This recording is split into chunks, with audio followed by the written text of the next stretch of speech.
Ja, vielen Dank für die freundliche Vorrede. Thank you very much for the nice introduction.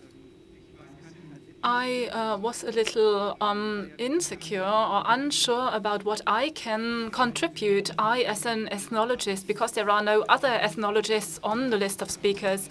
But the longer I listen to you, the more comfortable I feel, because nearly every paper that was presented today was based on findings from ethnological studies. And thanks to God, also in a critical way. I heard some critical words about this, and I'm happy about that. So I will not speak or argument along ethnological lines. I will speak about the history of the ethnology, and I will also be critical about some aspects of ethnology, and I will come back to that later. There is a second aspect which makes this seem quite comfortable for me. There is a second buzzword which kept coming up this afternoon. It's the term appropriation. Most of the contributions spoke about appropriation, or that people have to appropriate things very quickly, or other examples. So I will give you an extended concept of appropriation, and I will show you that appropriation creates more irritation and is more linked to insecurities about the results than you might think at the beginning. But let me come back to the early stages in the history of ethnology. I'm talking about the 19th century. From my point of view, the 19th century is the era in which ethnology was created, because it was given the task to understand differences between cultures. Why are cultures different, and what is the reason why cultures have differences? And here you can see another map. I don't know if there's a Mercator projection or whatever, but what I find fascinating in this example is that Europe does not exist here. There are very few examples for world maps of the 19th century where you cannot find Europe. So the principle behind ethnology was to create a certain order of the world. And it was the finding that the existence of human beings is based on shared, biological necessities. So we have a uniform biological basis for human beings, but we have different cultural responses to the needs that are created by the biology. And I would say that the shocking finding of the broad spectrum of different cultures in the 19th century, in the context of the colonial spreading of the European principles, meant that also that ethnology could establish itself as a research discipline. And the irritating thing about it was the large difference between cultures that could not be explained at the time. Some simple answers can still be heard today. So the difference between civilized cultures and primitive cultures, this was one of the things that ethnologists have mentioned time and again. All cultures are different, even though the biological preconditions for human beings are everywhere the same. So this is the condition. And in the first ethnological society was founded in London, and also a magazine was founded, but this then ceased to be published. What I would like to highlight here is that ethnology, from its very beginning, looked into the question of the status of cultural differences, but also beyond ethnology as such. In around 1900, there were several statements that referred explicitly to the question why difference between societies are so stable.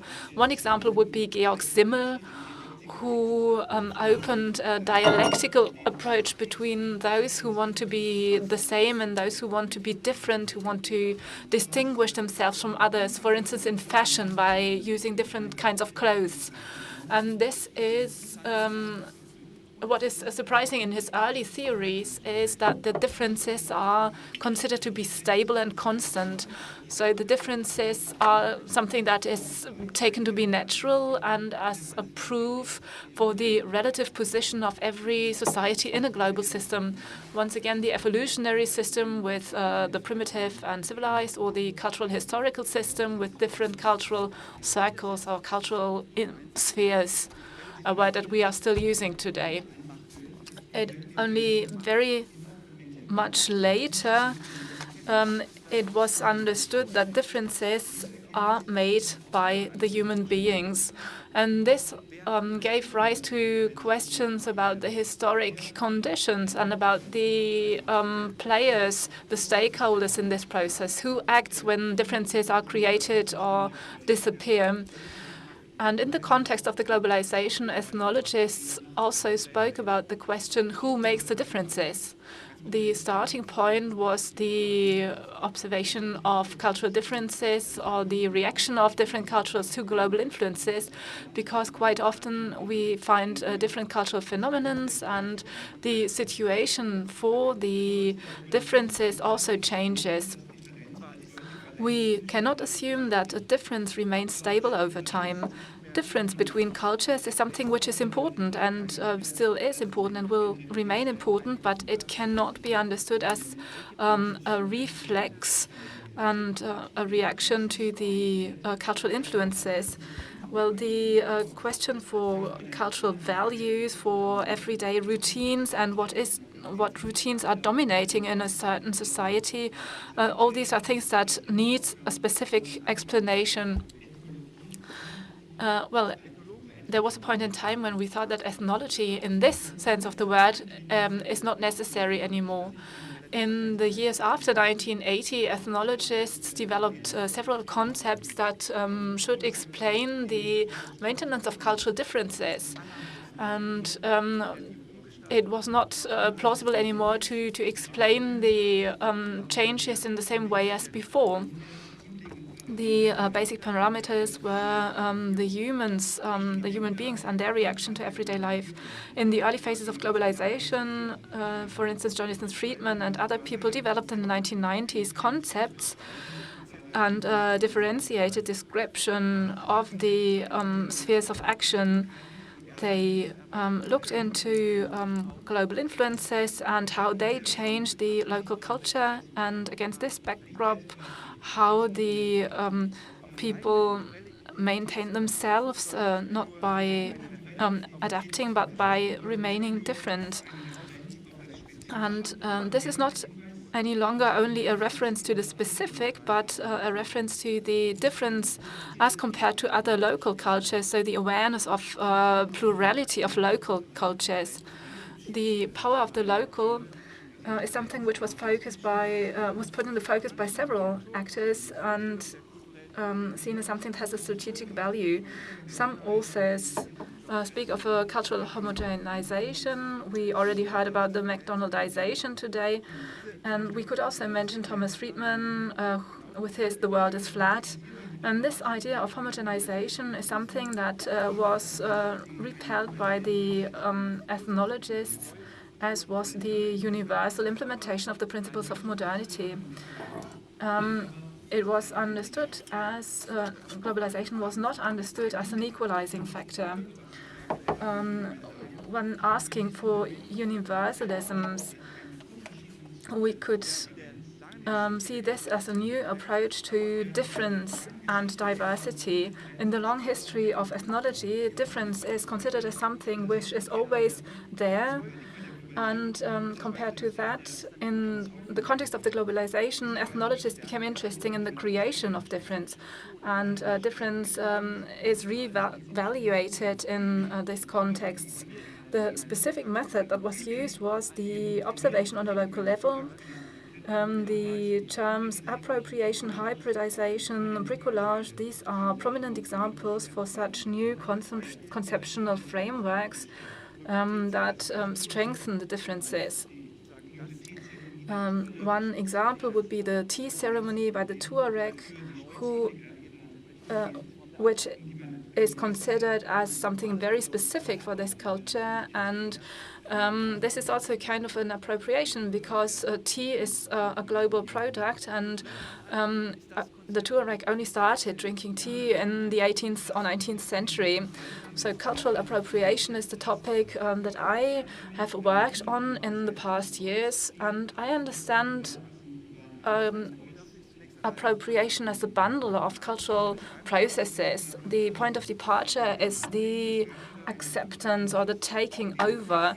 This might sound very simple, but it is the basics, and it means that certain aspects become available and can be integrated in the practices in a certain geographical condition. And well, we already spoke about poverty, and when speaking about Africa, we speak about other dimensions of poverty. And so often things cannot simply be bought or taken over, but they are stolen, for instance. When we speak about recycled objects, this is easier because the raw material is available for free or at very cheap prices. For some technical equipment like mobile phones or bicycles, it's much more difficult to get these objects, but there are possibilities to get them for free or at low prices. The example of copyright finally shows that questions of legitimate and legal appropriation can be answered quite easily in all cultures of the world. Appropriation also implies the naming of the object. The creativity of terms and names is more than just a play with words. It is the attribution of some semantic fields and the linking to other known objects that are used in a local context. The appropriation of the mobile phone and the naming in the German area with Handy is an interesting example. Anglophone listeners will understand something completely different of it and have other ideas about the word handy. But in Germany, it refers to a global embedding of this object. Another example comes from my own research. Plastic containers are called mazuma in some African countries that can be translated as rubber calabash. And again, first of all, we will smile at the creativity of this word creation, but this shows that the gender, calabashes and plastic objects are something that women deal with and are defined as being part of certain routines of cleaning and repair. But both these objects from calabashes and from rubber can be mended. And well, the technique is quite similar to the work of a shoemaker who uses an awl and a thread to mend a shoe sole. Another aspect of cultural appropriation is the incorporation. This is about everyday activities and the daily use of the appropriated objects. You have to learn how to ride a bicycle, but once you have learned it, your body will remember it for the rest of your life. The use of the mobile phone or the use of a headscarf, these are also appropriations that are very widespread in Germany today. Appropriation of the Italian coffee tradition makes it necessary that you know how to drink an espresso in the right way. Bourdieu would call it the right habitus in using this object. Another aspect which is decisive for the valuation of such processes is the cultural embedding. This means a transformation, the combining of the objects, and the origin of these objects becomes less important. And so these objects can be newly discovered. I am convinced that ignorance and not knowing about the origin and the ways of goods, and also the ignorance as with respect to certain institutions, is very important for the creation of certain cultural phenomena.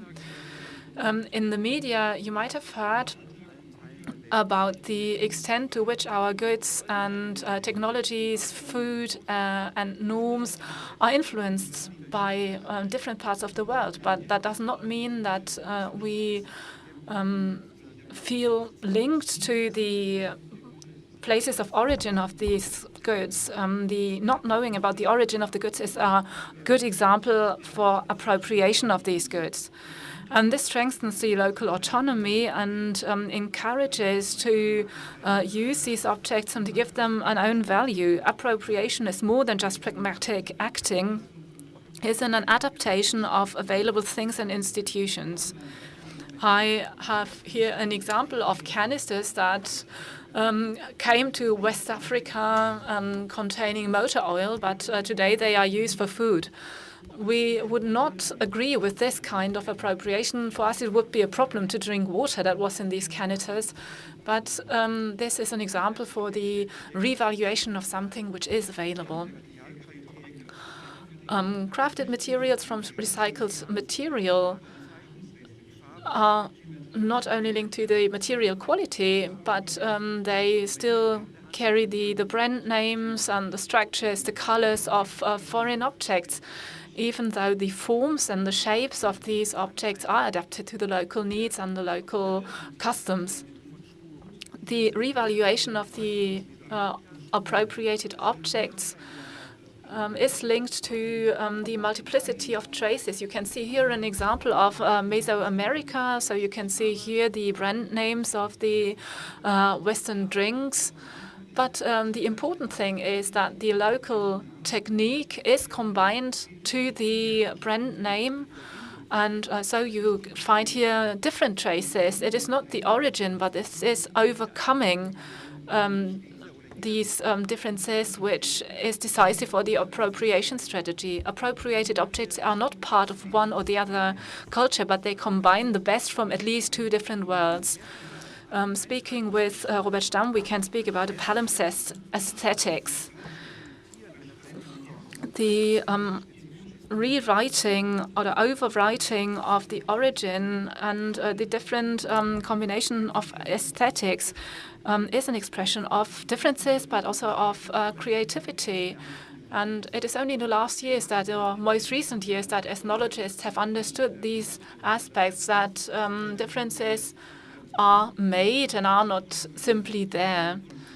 And so the idea of cultural continuity is something problematic. Describing cultural phenomena becomes a very difficult task. And the wish to be different will always keep creating something different. And all this has an impact on the understanding of culture as such. We cannot continue describing culture as a set of characteristics, but we can only understand it from the point of view of the stakeholders as improvisation. This is the central way of action, which is decisive for the further existence of a certain culture. For older ethnological concepts, the term improvisation was a challenge because the continuity was then put in the background. Instead, the new and unforeseeable is in the focus of improvisation, and it is exactly this instability which is in the center of Homi Bhabha's hybridity term. At the intersection of a dominating culture, like for instance the British colonization forces in India, and the colonized culture, it is at this intersection that new cultural forms are created. Language is appropriated, new institutions are created, and new consumption patterns are created. And all these phenomena that Homi Bhabha has observed in the colonial context in India are unstable. They are not meant to be stable, but they are meant to be forms of mediation and distinction. So the seeming taking over becomes an appropriation, and the possibility of a stable cultural situation is something that Bhabha focused on with his term of hybridization. I mean, think of biology. A hybrid plant cannot, continue to the next generation. So with a hybrid, it's always finished. Bernhard Bürdeck invited me a few years ago to contribute to a book on design, and I was writing a chapter about design in Africa, so I did it, even though the concept as a whole seemed to be a bit strange to me.